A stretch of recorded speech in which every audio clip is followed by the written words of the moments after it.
Pour faire un choix qui change toute une vie, ça prend combien de temps? Parfois, quelques secondes suffisent. Un homme qu'on voit marcher dans la rue, c'est Chris Gardner, un simple commercial. Quand un homme descend d'une voiture de luxe, il capte tout de suite son attention. Intrigué, Chris Gardner s'approche et lui pose des questions. Tu fais quoi dans la vie et comment t'as réussi? L'homme sourit. Je suis courtier en bourse. Si tu maîtrises bien les maths et que tu sais parler aux gens, tu peux y arriver. En voyant tous ces cadres élégants entrer et sortir du bâtiment, Chris Gardner ressent quelque chose à l'intérieur. Il se dit, pourquoi pas moi? Pourquoi je n'aurais pas aussi une vie classe avec une belle voiture? Le lendemain, il retourne devant le même immeuble. Cette célèbre société d'investissement recrute des stagiaires. Son cœur s'emballe, il y voit une chance. Il remplit un formulaire et repart sans hésiter. Mais il découvre vite les règles. 20 stagiaires seront pris et après 6 mois, un seul aura un poste. Pour un homme d'âge mûr, sans stabilité financière, c'est un pari très risqué. Chris Gardner retourne au siège et remet son dossier directement au responsable du recrutement. Celui-ci se contente de prendre la feuille, sans un mot. Un mois passe. Devant l'entrée, Chris Gardner voit le même responsable et l'aborde. Il lui dit qu'il a déposé son dossier. L'homme répond qu'il doit aller prendre un taxi. Chris Gardner ment en disant qu'il va dans la même direction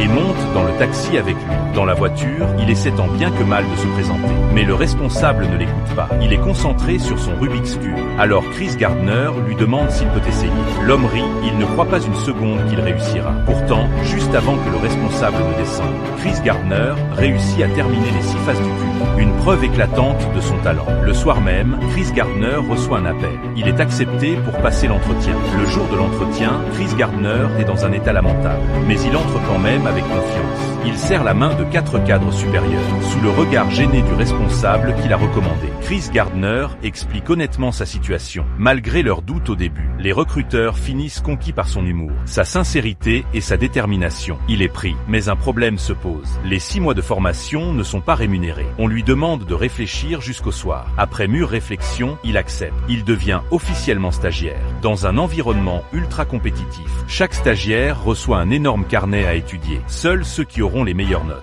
et qui ramèneront le plus de clients resteront. Alors Chris Gardner se donne à fond. Il enchaîne les appels sans s'arrêter une seconde. Il travaille 6 heures comme d'autres en travail 9. Car à 17 heures, il doit aller chercher son fils de 5 ans à la crèche.